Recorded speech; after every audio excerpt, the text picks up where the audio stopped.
Welcome back to the most incredible show I've probably ever done here on the Karen Hunter Show, SiriusXM. It's called Race. I started with a notion that it's my dream that one day we would, as Martin Luther King said, deal with each other based on the content of our character, not based on the color of our skin. And my thing was, well, let's eliminate the boxes. Let's not check any more race boxes. Let's just define for ourselves who we are. Matter of fact, if you're black, check white if you want to. Let's just be contrarian. Like, that was really what I wanted to do. And as I'm listening to these stories, it's forcing me actually to take a beat and take a breath. Experience Karen Hunter in a completely different way.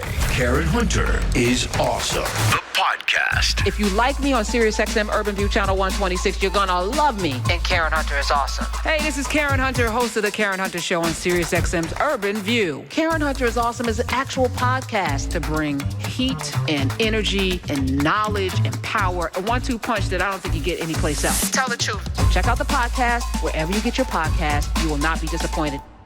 Karen, you and I have talked on and off the air about race for a long time.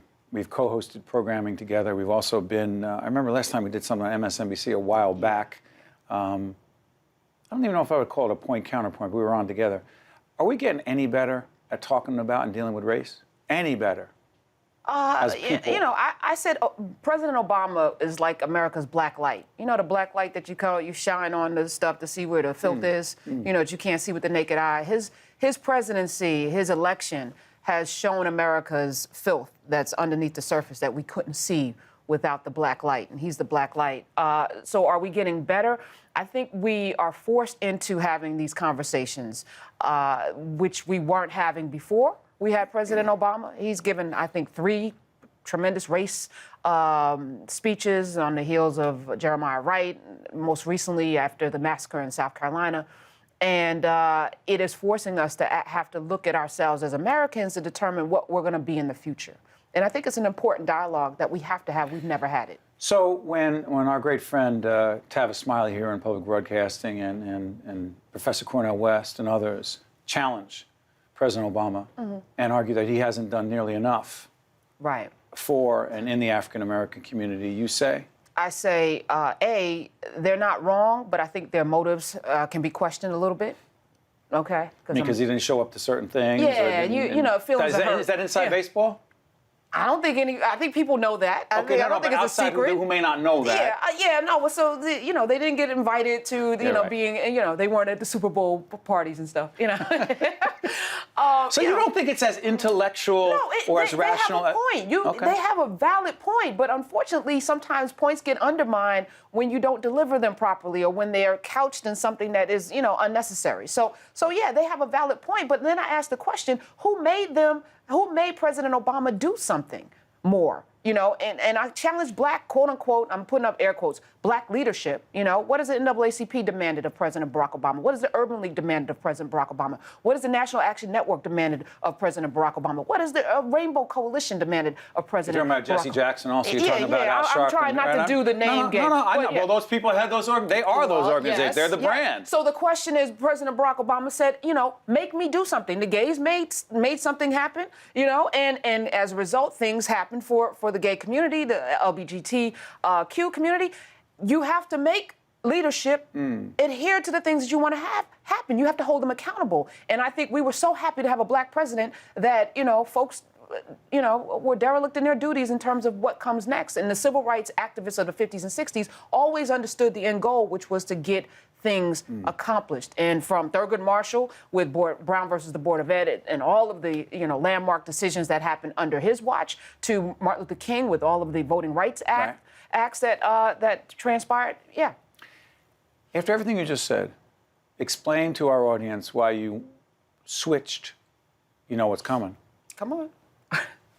You became a Republican. I've been a Republican for a very long time. Okay, so explain it. Well, Because as we do this program, it appears, and again, let's later after, say Donald Trump is the nominee. You going to vote for Donald Trump? Hell no. No, I will not. You said you're Republican. So what?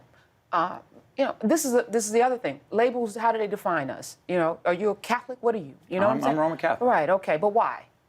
Because I grew up Roman Catholic, I believe in the Catholic Church, and you can ask me, I believe in every aspect of what comes out of the Vatican, the answer would be no. Exactly, and I think a lot of us have these false labels that we place on ourselves, and labels mean nothing to me. So the fact that I'm a Republican doesn't mean anything in terms of how I'm going to vote or whether I choose to vote a certain way or another. I think we become too wedded to ideology and not wedded to what it really means to be an American and what it means to serve our community and what it means to actually vote with a purpose. So my becoming a Republican and my push with my Party of Lincoln, by the way, we have an app. Yeah, that Party of Lincoln. Party of Lincoln, you can download it in the Apple Store. Lincoln and Trump remind you of each other? No, not at all. Not at all. And that's the point. I'm sorry. So and I'm glad you asked, because the Tea Party did something tremendous that I was jealous of, because you took like maybe a couple of million people with a "Don't Tread on Me" hat and some tea bags, and they shifted an entire party. Not a lot of people. They shifted an entire party, moved it away from this fiscal responsibility thing to this whole social, we hate all these people thing. And I said, well, if 2 million people can do that, what could 4 million people do? Could we shift the party back to the Party of Lincoln? Could we shift the party back to an inclusive body of folk that actually care about this country in a way that Lincoln's platform did? Yeah, I think we can. So the Party of Lincoln was launched with that kind of mentality. What could we do? Could we shift the party back to where it needs to be? But you can't shift it if you're not in it, right? I hear Hillary Clinton. You telling me that you feel that she understands everything you just said, and she is the candidate who you say represents the interests of you and other African Americans who want the things that you're talking about? You telling me that? No, I'm not telling you that, nor would I tell you that.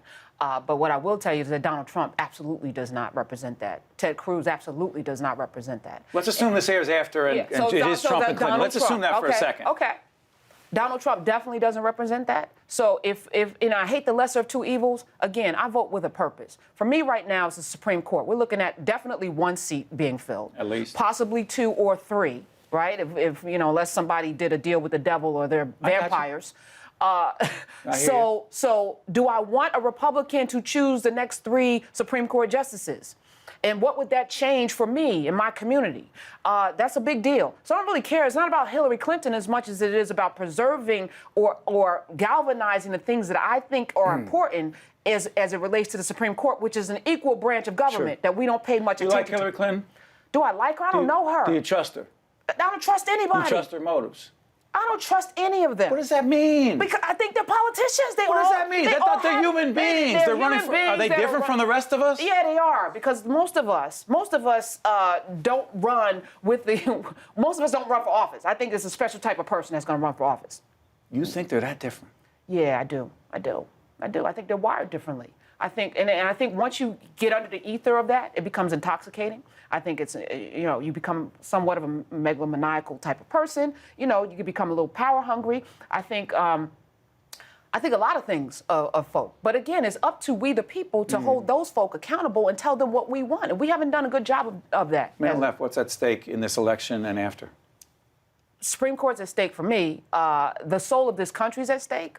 Who we're going to be in the future. Right now, we look very ugly to ourselves and to the world. And I think, if we're being honest, do we represent all of the things that, the Constitution says, we should be thinking about, considering, life, liberty, the pursuit of happiness, all people being created equally, equal justice under the law, all these wonderful ideals that the Founding Fathers, even if they did not believe them, wrote them into the Constitution as an aspiration. Are we living up to that aspiration as people?